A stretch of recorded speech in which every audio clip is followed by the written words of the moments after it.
Allah itu punya tradisi, punya sunnah tua. Kebaikan ya dihitung, kejelekan juga dihitung. Dulu ketika Rasulullah SAW hidup bersama komunitas yang majmu', itu sebetulnya permintaannya Nabi, jangan halangi kami saat mau beribadah. Dulu sampai perang karena mereka menghalangi. Sebenarnya problem mereka wa yasudduna an sabilillah, menghalangi. Sebenarnya kalau dulu saling toleransi ya nggak ada masalah. Artinya ketika Anda ingin sholat di Indonesia agak dihalangi, ingin pengajian agak dihalangi, sebenarnya ini nggak ada masalah. Ya, soal ada kebaikan, ada keburukan, ya mulai Nabi Adam sampai sekarang, sampai kiamat.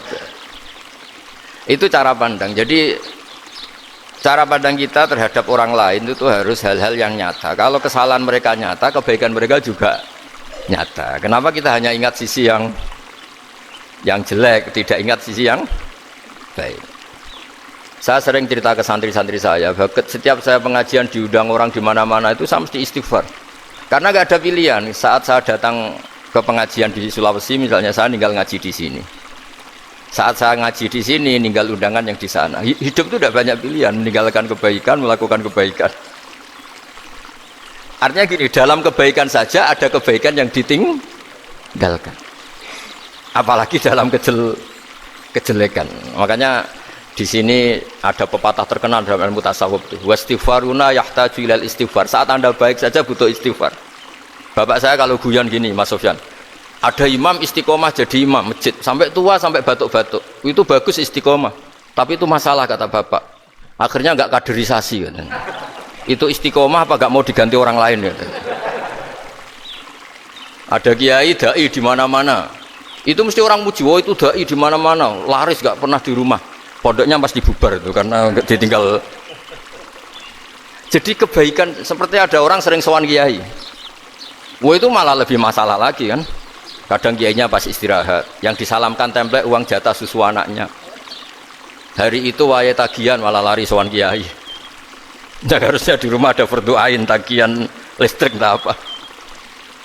Jadi makanya di hikam itu terkenal kata-kata manusia itu siapa? Manusia itu mangkanat mahasinuhu masawiyah fakai falatakunu masawihi masawiyah.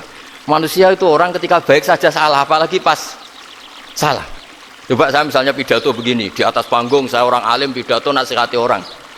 Di saat yang sama seperti yang tanya Mas Wildan tadi, ada agak sopannya. Di situ ada mungkin orang yang lebih sepuh timbang saya. Masa lebih muda kok di atas? Yang di bawah lebih tua? Ada agak sopannya. Mau nggak pidato disuruh, mau di atas disuruh, nggak sopan sama yang. Tapi misalnya yang paling sepuh pidato nggak pernah ngaji kok pidato, terus gimana?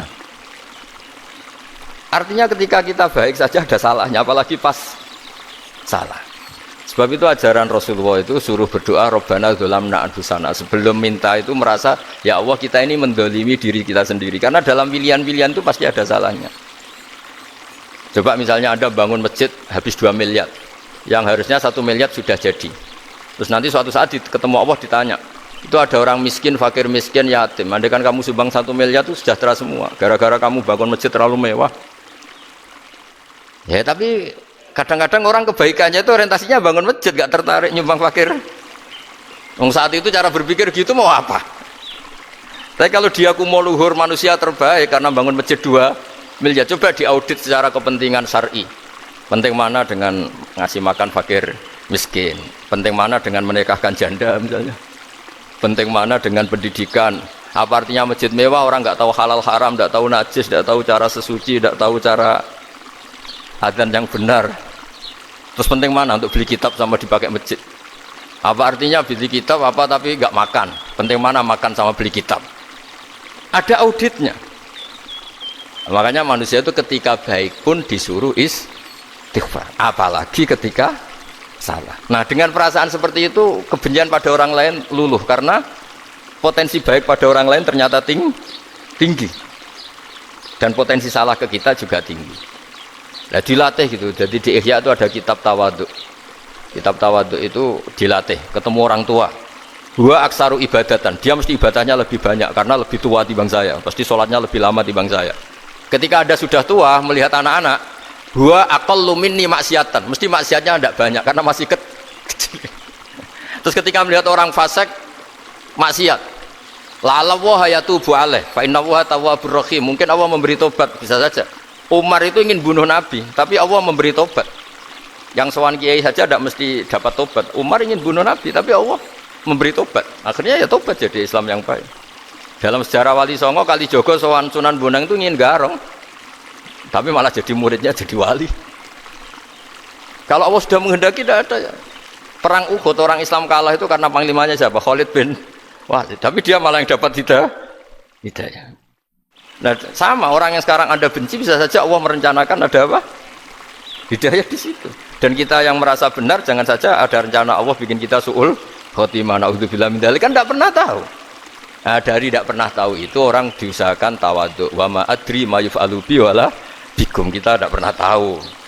Makanya meskipun saya ini kiai terus kata orang banyak itu ketop. Kalau istighfar ya nangis betul ya.